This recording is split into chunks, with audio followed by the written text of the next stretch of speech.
Vamos a repasar entonces lo que estudiamos en Juan capítulo 11 y era acerca el Señor nunca se tarda, basados en la historia de Lázaro y la muerte de Lázaro.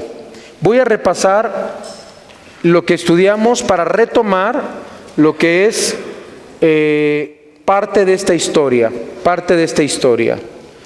La muerte es uno de los temas que casi nadie le gusta tratar y mucha gente no quiere ni siquiera pensar en la muerte. Gracias a Dios que los que tenemos a Jesús en nuestro corazón, el morir es ganancia. A nadie le gusta pensar en la muerte, sin embargo, en este estudio que vimos hace unas semanas atrás, el Señor nunca se tarda, repito, así se llamó hace unas semanas atrás, vimos la resurrección de Lázaro y vemos que es el séptimo milagro que Jesús realiza en el libro de Juan y fue uno de los milagros más grandes. Vemos que el énfasis en ese tema que vimos es la fe, la palabra creer, fe, creer.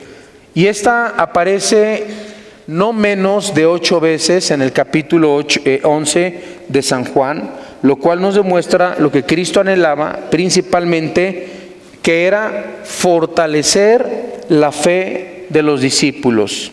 Aquí hay 3 personajes que están en escena. El primero se llama Lázaro, el segundo se llama María y la tercera se llama Marta. Recuerden que el nombre Lázaro significa Dios es mi ayuda o uno a quien Dios ayuda. Lázaro, Marta y María eran hermanos. Y su casa la usaron, la casa de Lázaro, Marta y María, la usó el Señor Jesucristo como un ejemplo. No lo busquen, en el capítulo 10 de Juan, de Lucas, podemos ver que Jesús le gustaba hospedarse en la casa de Lázaro, de Marta y de María, haciendo esto que Lázaro, Marta y María se hayan hecho muy buenos amigos con Jesucristo. Eran muy buenos amigos de Jesús. Marta se caracterizaba por algo. Marta se caracterizaba por ser muy afanada. ¿Se acuerdan, hermanas, que hablamos de eso?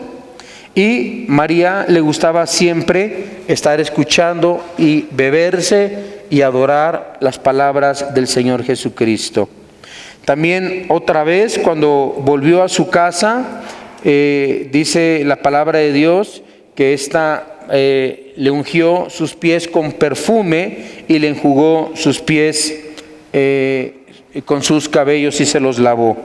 Vemos que Lázaro enferma, Lázaro muere, y así nosotros podemos retomar nuestro estudio y podemos entrar al tema de esta mañana, que se llama, el tema de esta mañana, la muerte, la resurrección y el arrebatamiento. Ponga mucha atención. Juan capítulo 11. Entonces estaba enfermo uno llamado Lázaro de Betania, la aldea de María, de Marta y su hermano. María, cuyo hermano Lázaro estaba enfermo, fue la que ungió al Señor con perfume y le enjugó sus pies con sus cabellos. Enviaron pues las hermanas para decir a Jesús: Señor, he aquí el que amas está enfermo. Vamos, como ya predicamos ese tema, el Señor nunca se tarda, repito, fue el nombre de ese tema. Vamos a saltarnos al versículo 17, al versículo 17. Dice: vino pues Jesús y halló que hacía ya 4 días que Lázaro estaba en el sepulcro. Betania estaba cerca de Jerusalén, como a 15 estadios, y muchos de los judíos habían venido a Marta y a María para consolarlas por su hermano. Entonces Marta, cuando oyó que Jesús venía, salió a encontrarle, pero María se quedó en casa. Y Marta dijo a Jesús: Señor, si hubieses estado aquí, mi hermano no habría muerto. Mas también sé ahora que todo lo que pidas a Dios, Dios te lo dará. Jesús le dijo: tu hermano resucitará. Versículo 24. Marta le dijo: yo sé que resucitará en la resurrección en el día postrero. Le dijo Jesús: yo soy la resurrección y la vida.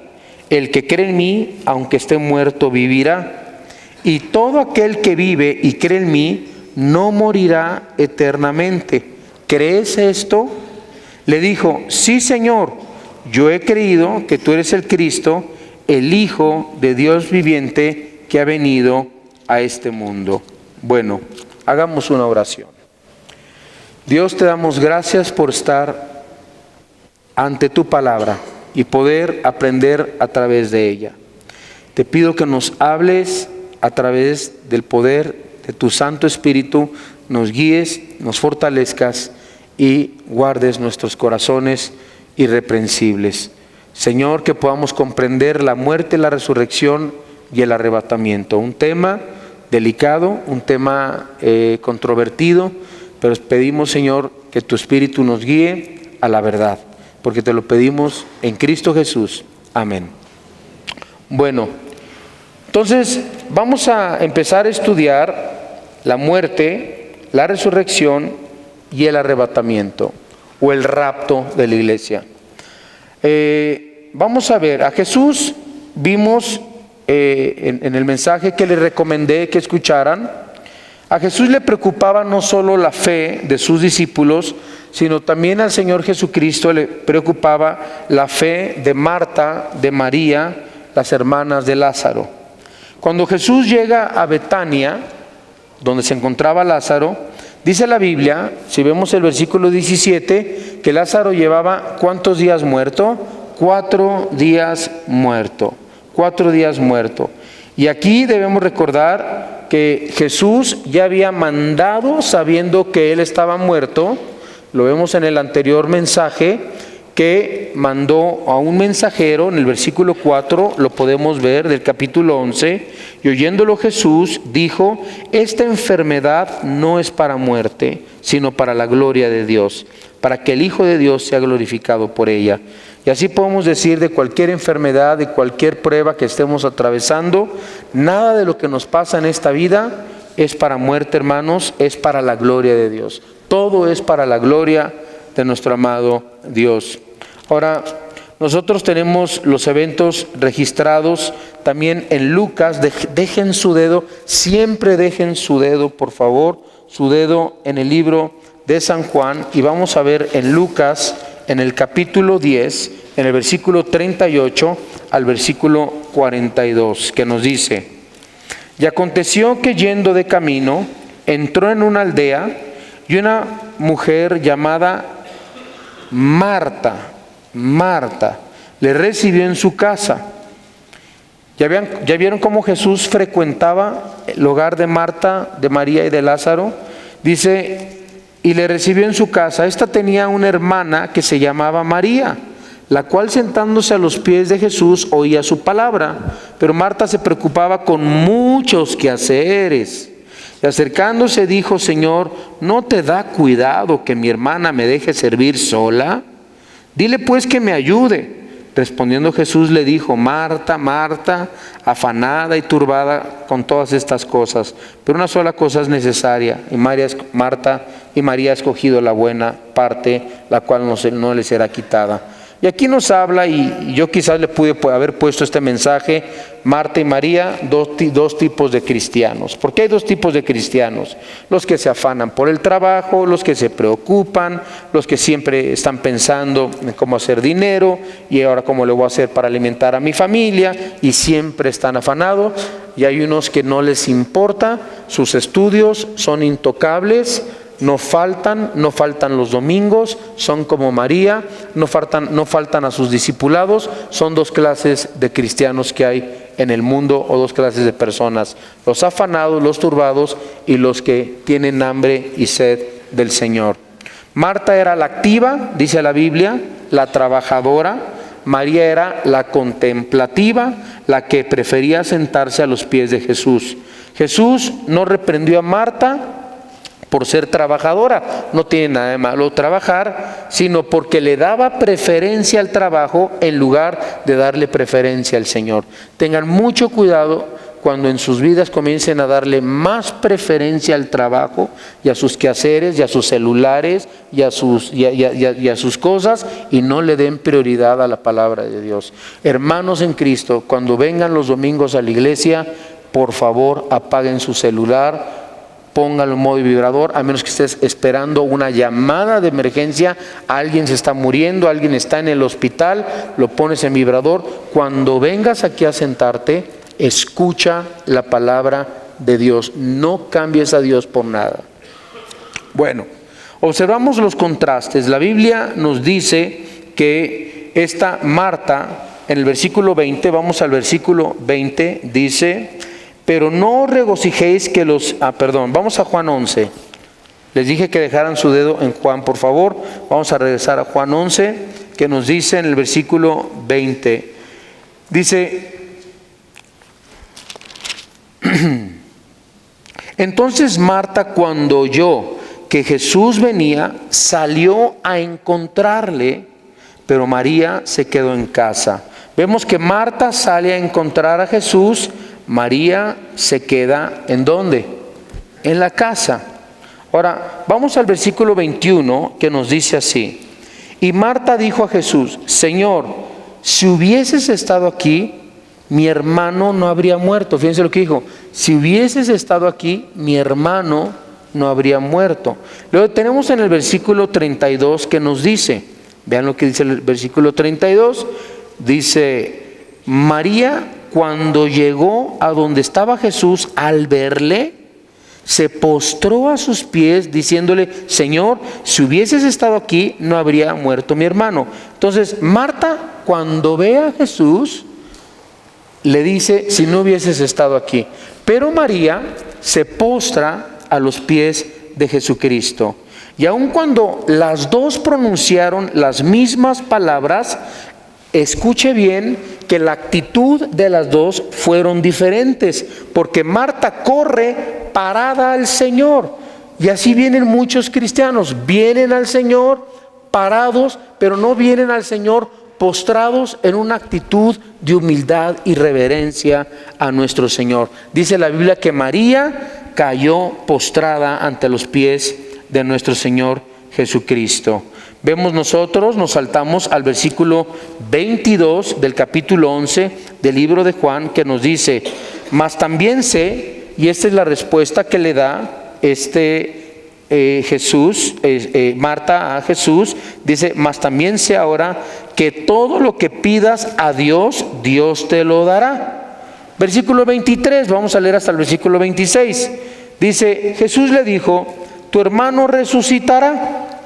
Marta le dijo: yo sé que resucitará en la resurrección, en el día postrero o en los últimos días. Le dijo Jesús: yo soy la resurrección y la vida, Marta. El que cree en mí, aunque esté muerto, vivirá.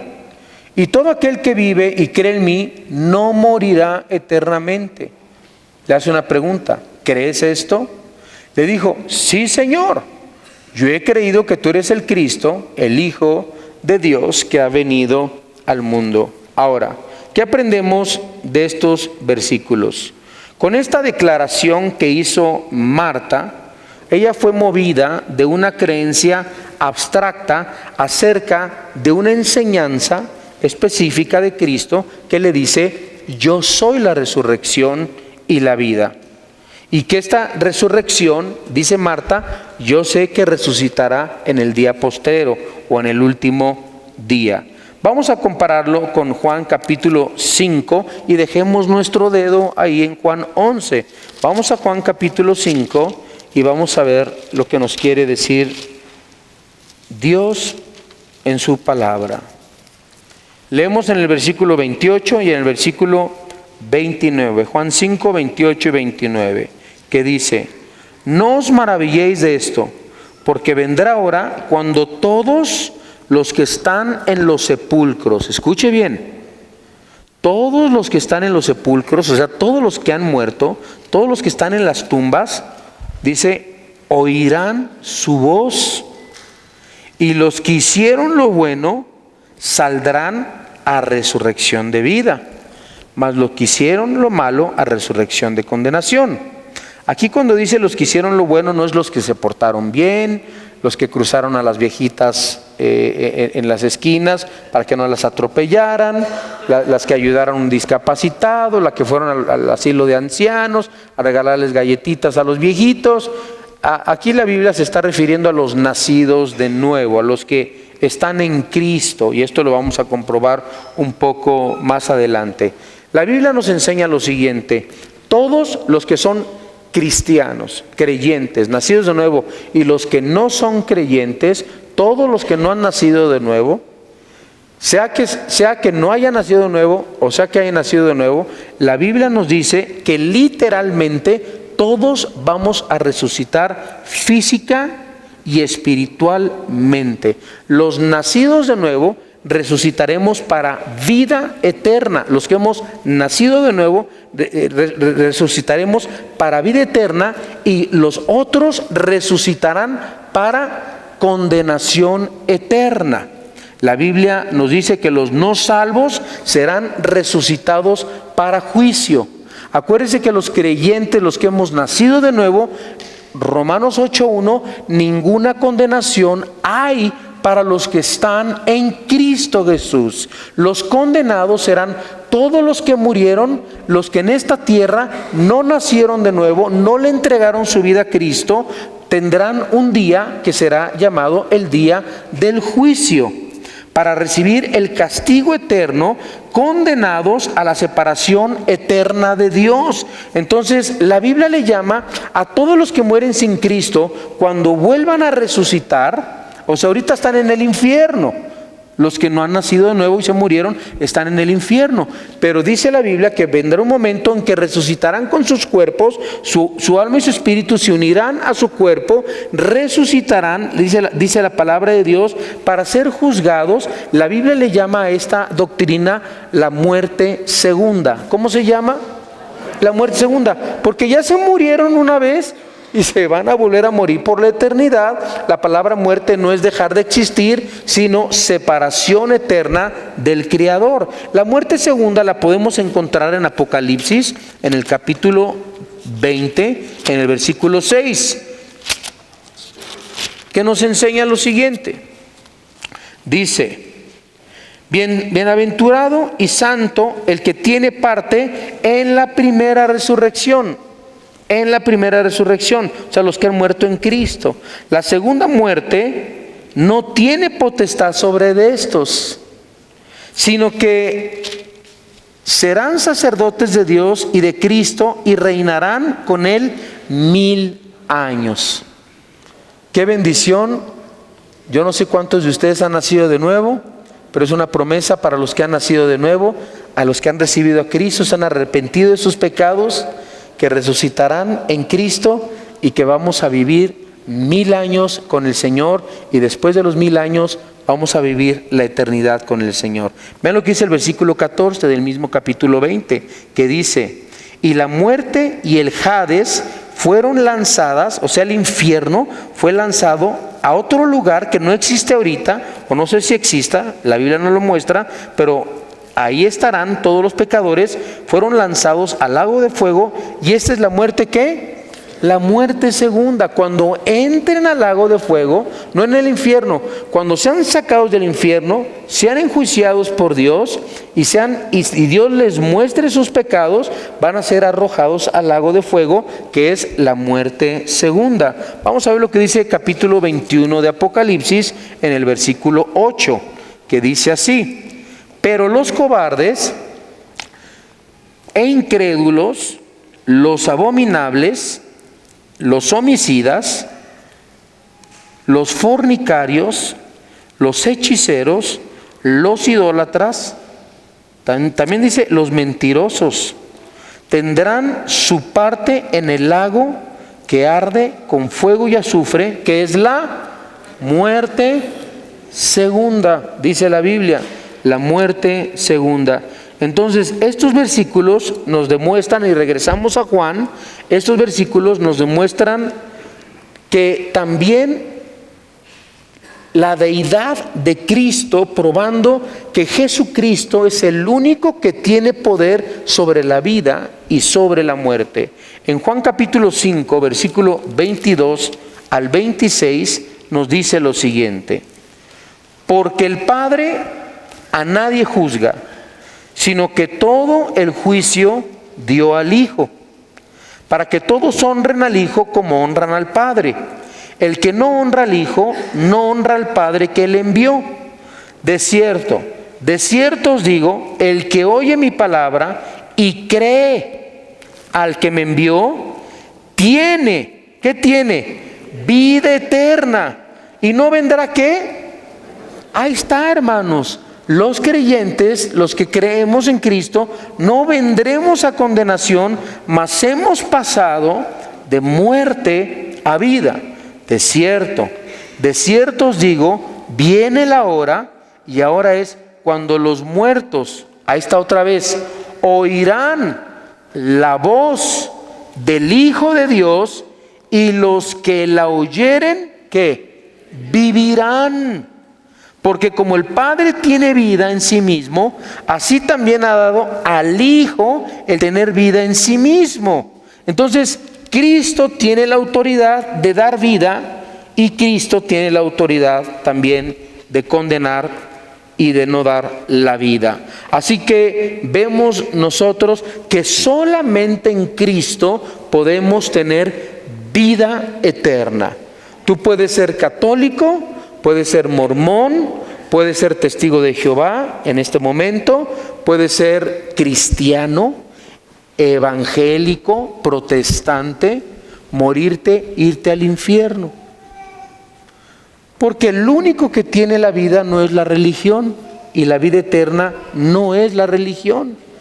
Es Jesucristo quien dijo: yo soy el camino, la verdad y la vida, nadie llega al Padre si no es por mí, dice la palabra.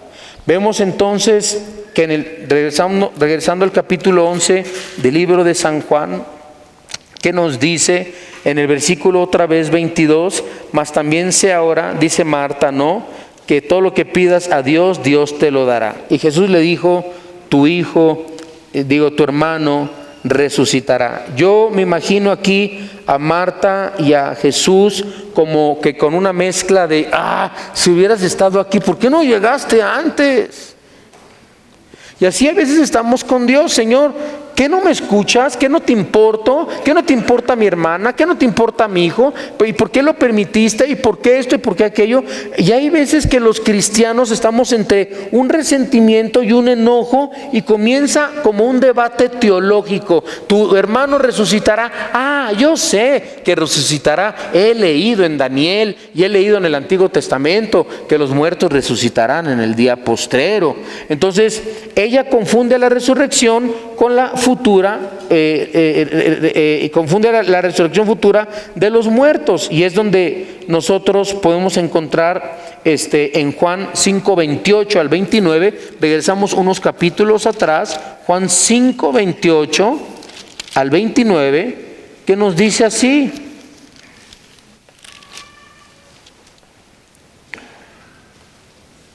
no os maravilléis de esto, porque vendrá hora cuando todos los que están en los sepulcros, ¿qué va a pasar?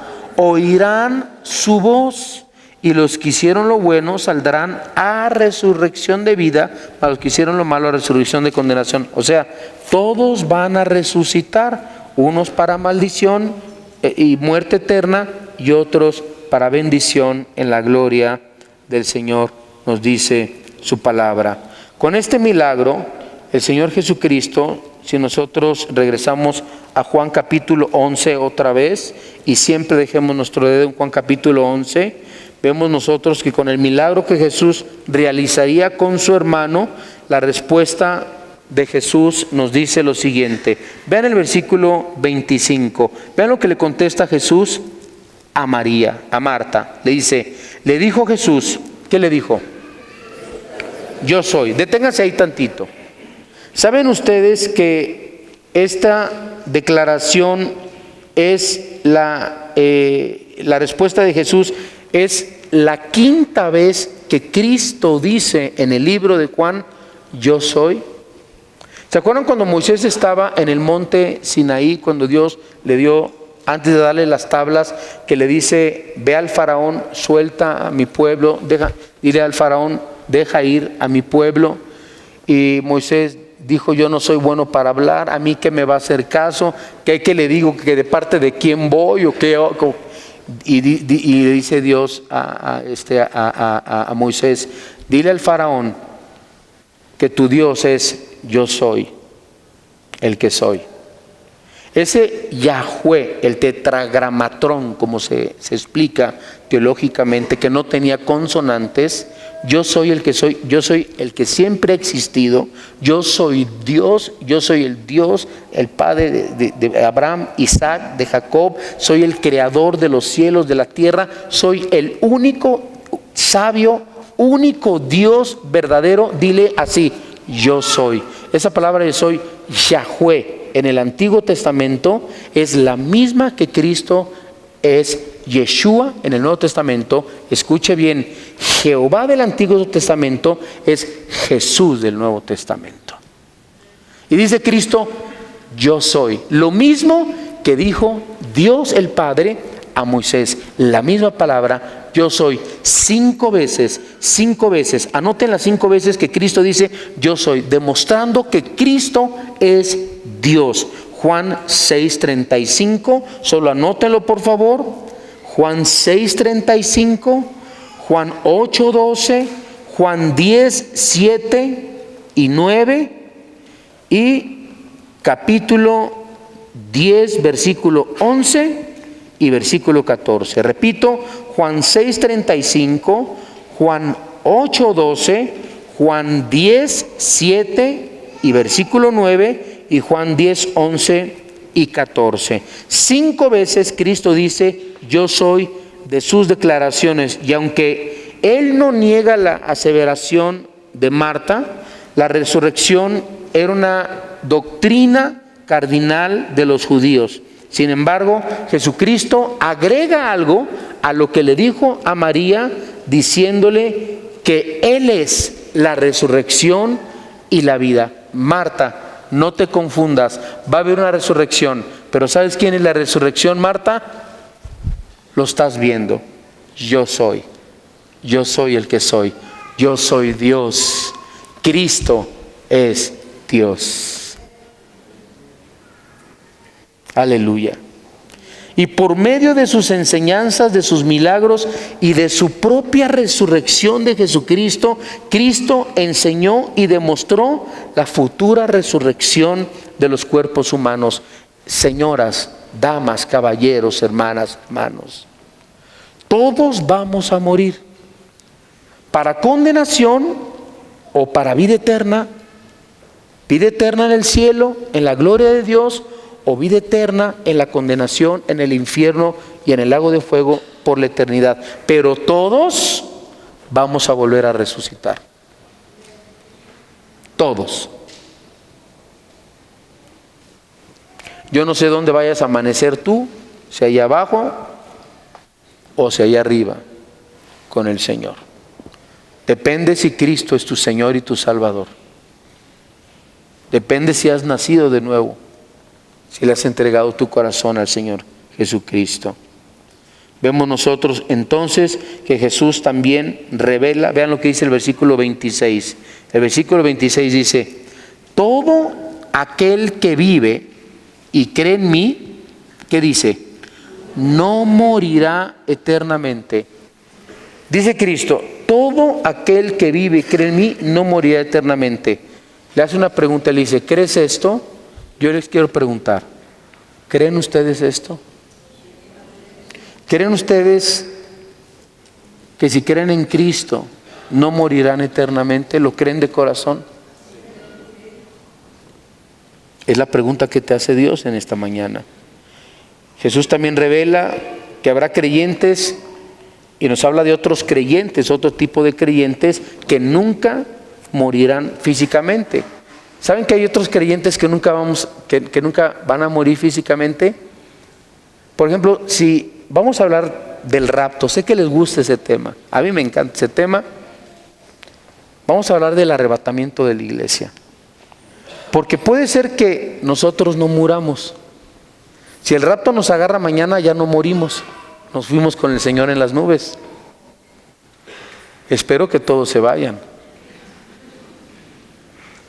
Imagínense que fuera el rapto, el arrebatamiento un domingo y se quedara la mitad de la iglesia. Peor que se quedara el pastor. ¡Qué vergüenza! No todo el que me dice Señor, Señor entrará en el reino de los cielos, dice la palabra de Dios. Pero nosotros podemos encontrar que en Primera de Tesalonicenses, vamos a comparar el versículo 26. Vamos a leer otra vez el 26 y dice: y todo aquel que vive y cree en mí no morirá eternamente. No morirá eternamente. ¿No qué? No morirá eternamente. Miren, este versículo junto con vamos a ver, vamos a Juan 14.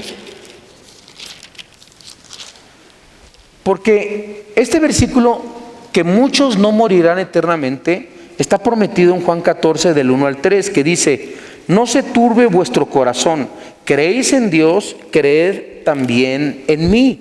En la casa de mi Padre muchas moradas hay. Si así no fuera, yo os lo hubiera dicho. Voy, dice Cristo, ¿voy a dónde?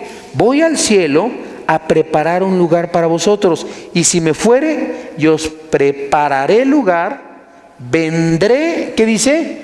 Vendré otra vez. Y dice, y os tomaré. Aleluya. Os tomaré a mí mismo, para que donde yo estoy en el cielo, vosotros también estéis. Ahora vamos a compararlo y vamos a ver lo que dice Primera de Tesalonicenses en el capítulo 4.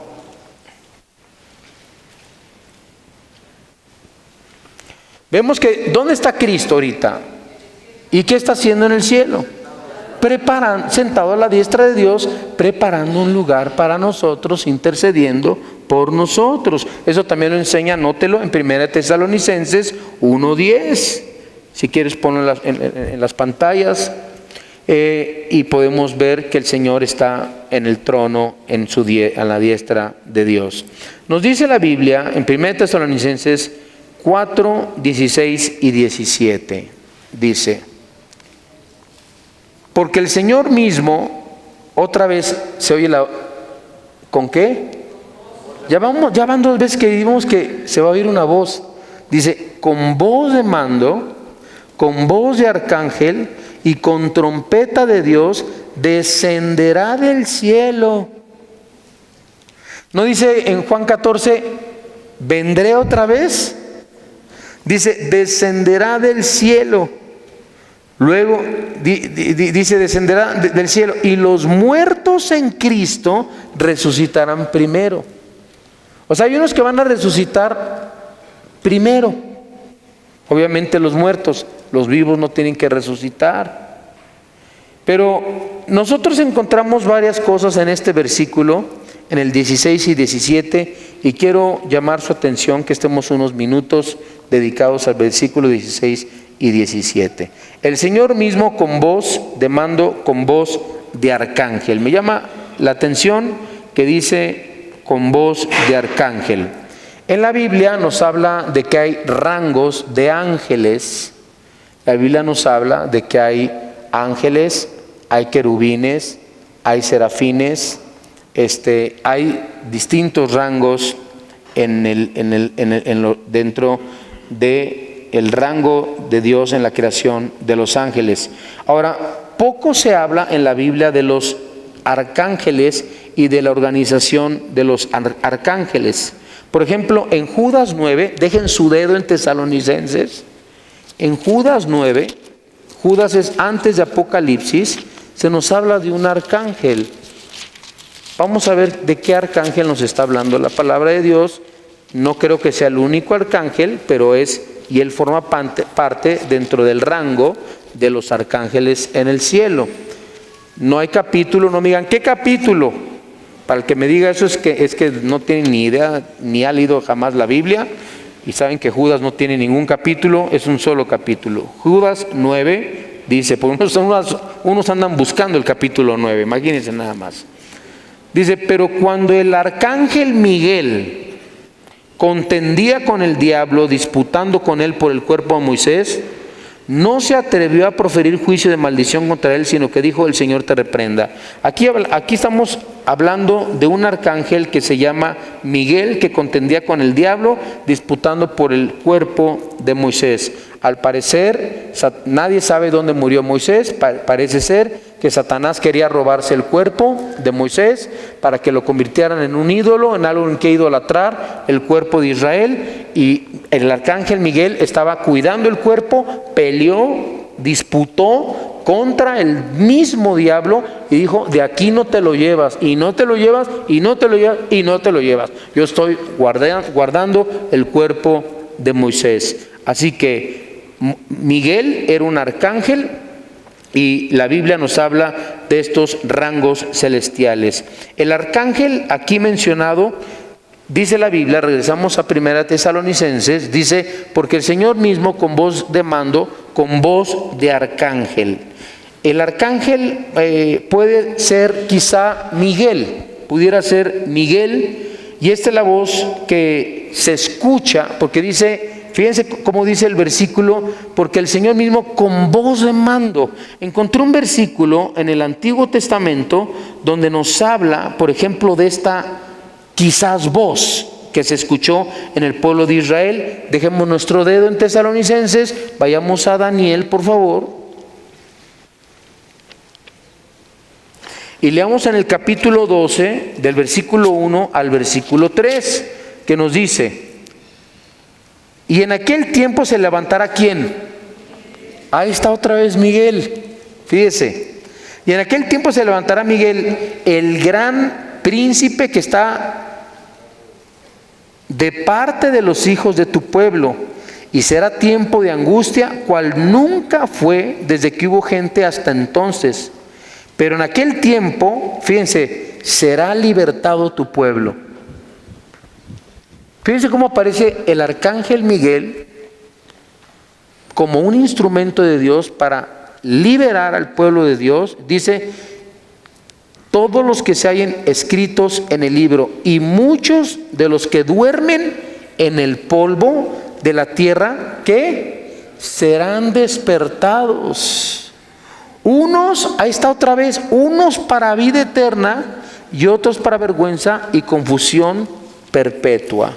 Bueno, regresamos a 1 Tesalonicenses y nos dice en 1 Tesalonicenses que así como se escuchó la voz de un arcángel, quizás Miguel, como lo hizo en el Antiguo Testamento, y se menciona el arcángel Miguel en Judas, el versículo 16 nos da otra revelación y nos dice, porque el Señor mismo con voz de mando, con voz de arcángel y con trompeta de Dios descenderá del cielo. Y fíjense a lo que dice ahí, y los muertos en Cristo resucitarán primero. Tengan en cuenta esto y lo voy a explicar.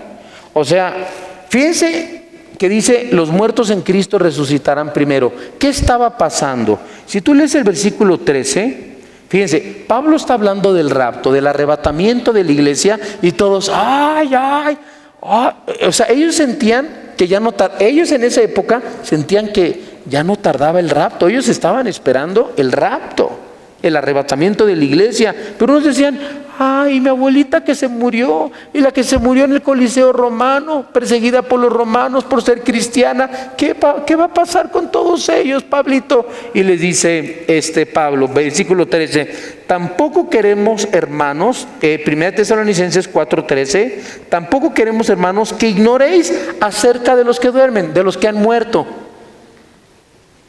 para que no os entristezcáis como los otros que no tienen esperanza. O sea, está hablando de los que se murieron creyentes en Cristo Jesús. Porque si creemos que Jesús murió y resucitó, así también traerá Dios con Jesús a los que durmieron con él. Por lo cual os decimos esto en palabra del Señor, que nosotros que vivimos, que habremos quedado O sea, puede estarnos hablando nosotros. Porque si es que creían que ya venía el Señor, ya han pasado 2000 años y no ha venido. ¿Cuántas cosas se tenían que cumplir en la palabra? Quiero decirle nada más algo para que lo tenga en mente y no se le olvide.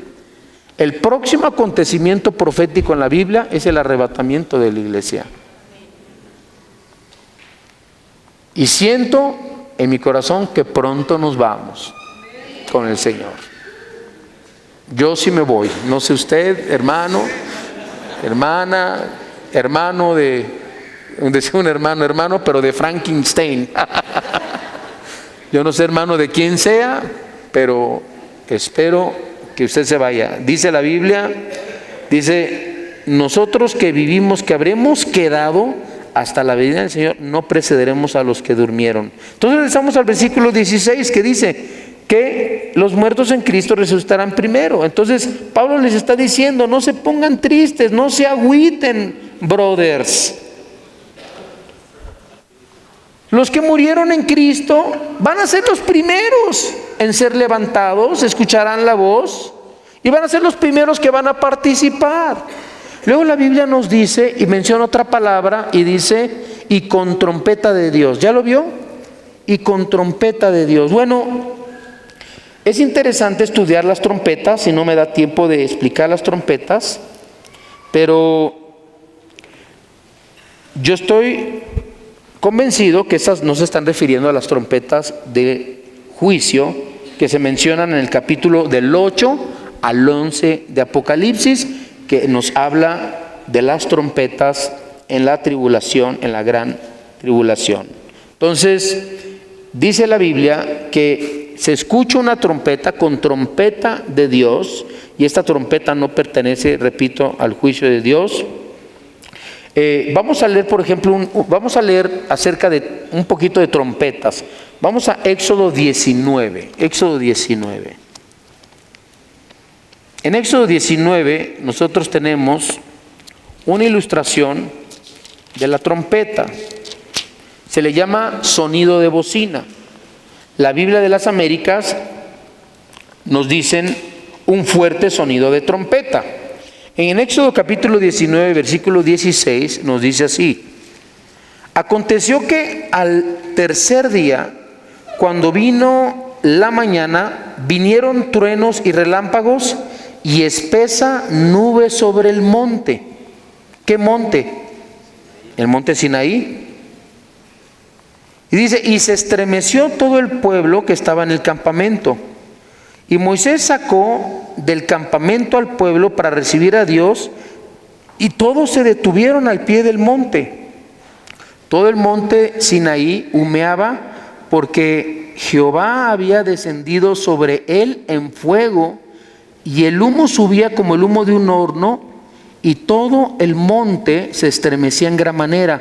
Versículo 19, ahí está la trompeta. El sonido de la trompeta, el sonido de la bocina iba aumentando en extremo. Moisés hablaba y Dios le respondió con voz tronante.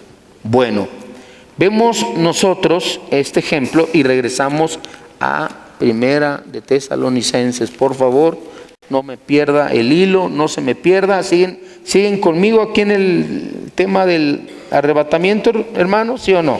Muy bien. Ok.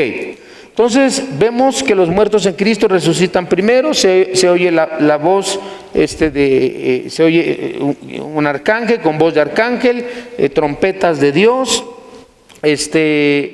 Y podemos nosotros también, por ejemplo, leer 1 Corintios 15, 52. 1 Corintios 15, 52.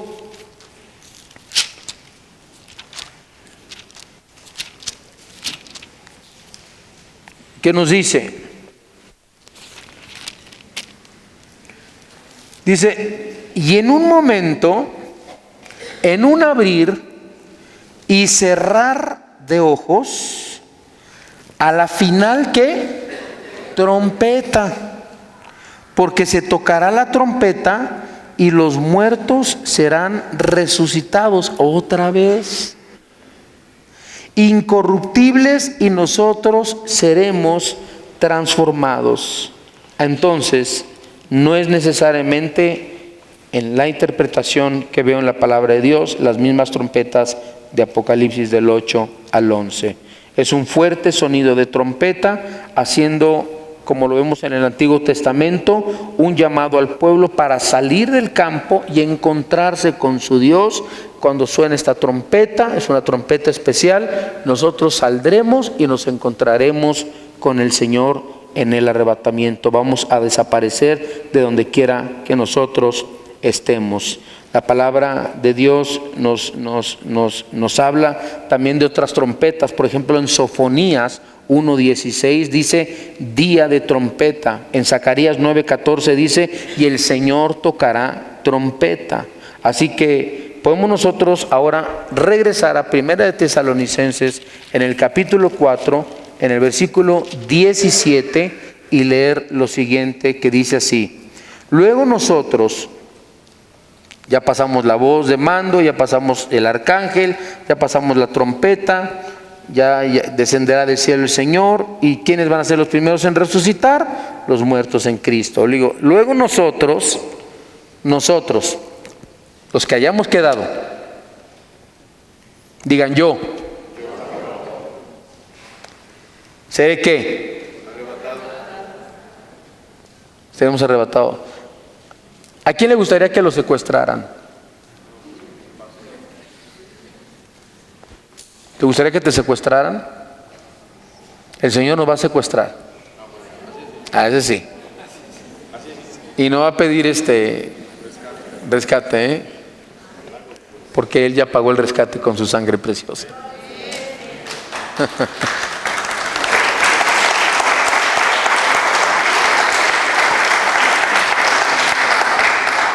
Aquí la Biblia dice arrebatados. Haz de cuenta que estás con tus papitas sabritas en el recreo y no falta el gandallita que agarra y ¡presta! ¿Qué hizo? Lo arrebató. No dice Dios, y nadie los arrebatará de la mano de mi Padre. Un arrebatamiento es, esto trae para acá. Eso es arrebatar.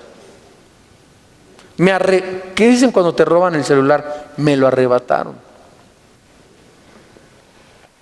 Me arrebataron mi cartera. Me arrebataron mi bolsa. O sea, yo la tenía y ¡pum! Vale.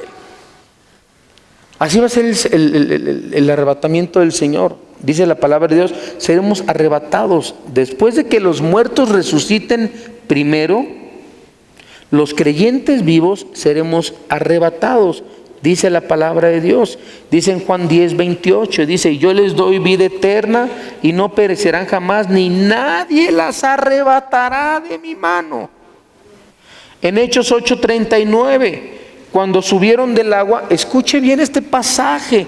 Hechos 8:39 tenemos una figura del arrebatamiento. Dice, cuando subieron del agua, el Espíritu del Señor arrebató a Felipe y el eunuco no le vio más y siguió gozoso por su camino.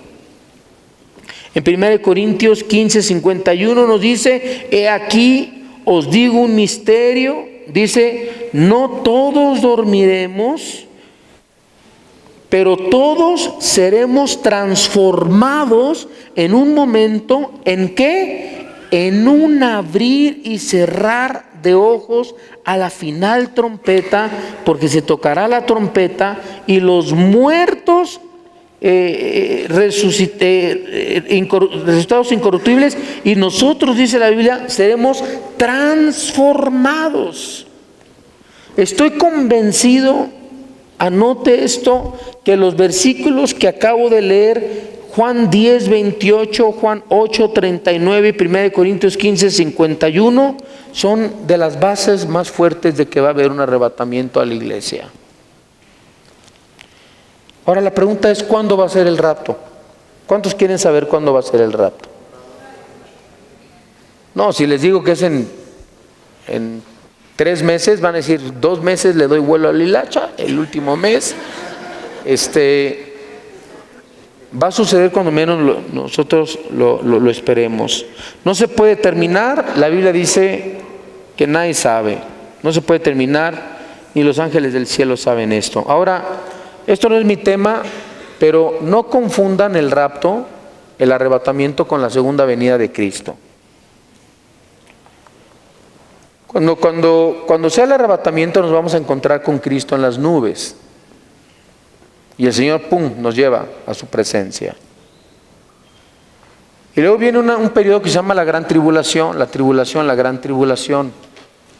Luego, terminando ese periodo, vuelve Cristo. Eso se llama la segunda venida, no el arrebatamiento, la segunda venida de Cristo. Y viene ya con sus santos y desciende a la tierra y establece el milenio, el reino milenial. Entonces muchos confunden la segunda venida de Cristo con el rapto. Son dos sucesos distintos. Para la segunda venida de Cristo hay un montón de profecías. Ahí está Apocalipsis, ahí está Daniel, ahí está ahí está Mateo 24. Todas esas profecías son concernientes a la segunda venida de Cristo. Guerras, hambres, rumores de guerras, trompetas, juicios, copas, todo ese tipo de cosas son antes de la segunda venida de Cristo. Del arrebatamiento no se dicen muchas señales, se dicen más o menos los tiempos en los que vamos a estar viviendo. Nadie sabe en qué momento va a suceder, pero algo sí les puedo decir, y yo respeto mucho en que hay diferentes tipos de posiciones teológicas. Les voy a decir la posición teológica que tiene su servidor. Yo estoy convencido, creo y he leído en la Biblia que la iglesia no va a pasar por la tribulación, pero hay hermanos muy sabios, teólogos, que creen que la iglesia sí va a pasar la tribulación, y por lo tanto hay diferentes posiciones que se llaman pretribulacionistas, que es la que yo estoy enseñando. Ahorita yo estoy enseñando una posición pretribulacionista. Están los mitribulacionistas, que creen que en medio de la tribulación nos vamos a ir en el arrebatamiento. Y están los post-tribulacionistas, que creen que después de la tribulación va a ser el rapto. Ahora, ¿por qué creo que la iglesia no va a pasar el rapto? Les voy a dar algunas evidencias bíblicas y vamos a ver, por ejemplo, Apocalipsis 3:10. Apocalipsis 3:10. Aunque tenemos muchas figuras, ¿no? Como por ejemplo cuando vino el diluvio y se los llevó a todos, hizo un arca y Dios los salvó. Y bueno, tenemos otros ejemplos en el Antiguo Testamento, pero no vamos a basarnos en ellos. Hay un versículo muy poderoso que nos dice en Apocalipsis 3:10 lo siguiente. Dice así. Dice, por cuanto has guardado la palabra de mi paciencia, yo también te guardaré, ¿de qué? De la hora de la prueba. O sea, de la tribulación que ha de venir sobre el mundo entero para probar a los que moran sobre la tierra. Fíjense cómo dice la Biblia, yo te guardaré. Dice la Biblia que el Señor nos va a guardar en la hora de la prueba. Luego, nosotros podemos decir, por cuanto nos has guardado, por cuanto has guardado la palabra de mi paciencia, yo también te guardaré en la hora de la prueba que has de sobrevenir sobre este mundo entero. También si nosotros leemos en Juan 14:3, dice el Señor Jesucristo, este es otro versículo que quiero utilizar para basar mi posición pretribulacionista, y dice, y si me fuere y os prepararé lugar, vendré otra vez y os tomaré, os arrebataré a mí mismo. Vemos entonces que estos son mencionados y no son comparados con los libros o con los versículos acerca de la segunda venida de Cristo. Por ejemplo, si usted anota, hay versículos que sí nos hablan de la tribulación, que vivirán creyentes convertidos en la época de la tribulación, que ya pasó el arrebatamiento, viene la tribulación, hay gente que se va a convertir en la tribulación, y en la gran tribulación muchos de ellos van a morir como mártires. Tenemos los 144,000 testigos, tenemos los 2 testigos, tenemos muchos acontecimientos donde va a haber un mover de Dios muy fuerte durante el periodo del gobierno del anticristo aquí en la tierra. La palabra del Señor, por ejemplo, nos menciona los de la segunda venida de Cristo, anótelo, Mateo 13, 34 al 50. Mateo 13, 34 al 50. Tenemos también todas las señales que se mencionan en Mateo capítulo 24, del 29 al 44, y en Apocalipsis 19, del 11 al 21. Esos versículos sí están hablando de la segunda venida de Cristo. No tienen nada que ver. La segunda venida de Cristo está llena de juicios que le preceden. No hay ni un juicio que preceda antes del arrebatamiento de la iglesia que yo haya estudiado en la palabra de Dios. Al finalizar los 7 años de la tribulación, es notable el carácter o las características del rapto, que no se mencionan ningún juicio, mientras que en los otros textos mencionados se puede entender que está hablando de la segunda venida de Cristo. El rapto se describe como algo antes de la tribulación. Yo estoy esperando en el Señor, y de acuerdo a su palabra, de que antes de que comience la tribulación, nosotros vamos a desaparecer en las nubes, y sería un buen momento en el que tú te prepares para ese día, arrepintiéndote hoy de tus pecados, abriéndole las puertas a Cristo en tu corazón, y no vayas a ser de esos que se van a quedar porque no nacieron de nuevo, y te vas a aventar todititita los 7 añitos, brother, los 7 años de la tribulación. Así que es un buen momento para cerrar tus ojos y reflexionar, inclinar tu cabeza.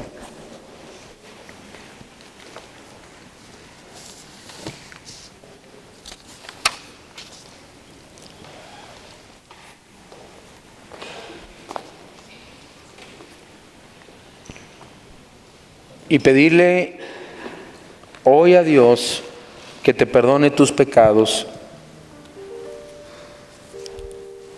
y que te dé vida eterna, y te puedas convertir hoy en el hijo, en la hija de Dios.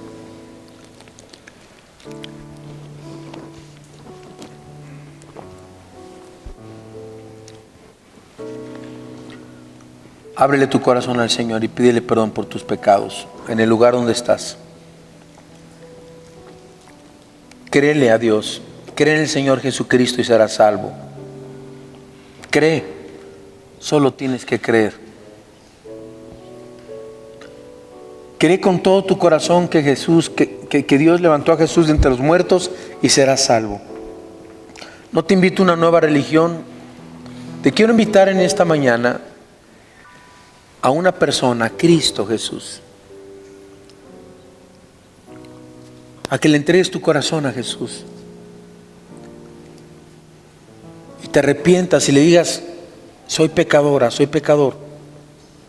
Perdóname, Dios. Si hay alguien que quisiera pedirle perdón al Señor, póngase de pie en su lugar, por favor. ¿Habrá alguien? ¿Habrá alguien que quiere decir: yo quiero a Jesús en mi vida? No te dé pena. El Señor, todos los que llamó, los llamó públicamente. No pienses en el que dirá el de al lado, el de enfrente. Agarra la mano a tu prima, a tu hermana, tu esposo, y dile: acompáñame, párate conmigo, para que te dé valor.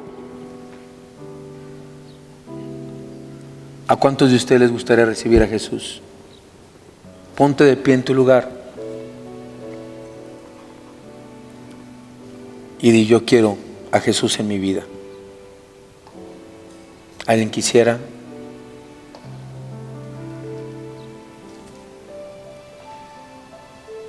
Si tú quieres recibir a Jesús en tu corazón, con tus ojos cerrados, desde tu lugar, repite esta oración.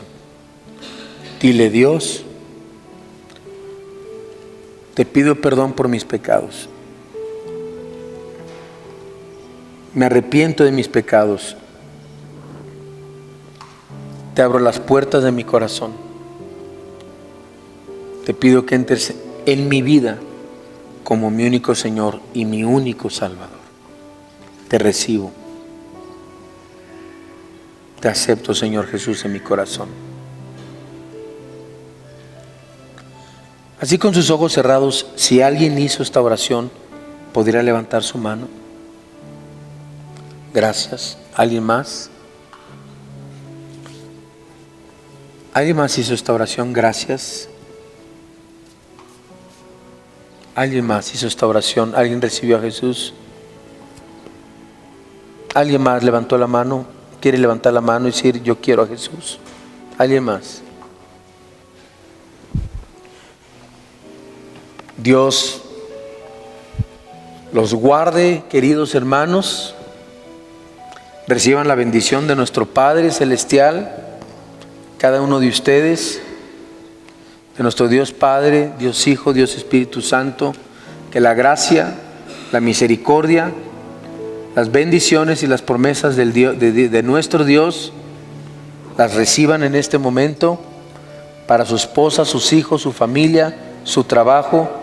Sean bendita la simiente, seas bendito tu trabajo, seas bendito el fruto de tu trabajo, y el Señor levante al caído, el Señor transforme al que tenga que seguir transformando, y el Señor siga completando su buena obra que ha empezado en cada uno de ustedes y en mi vida.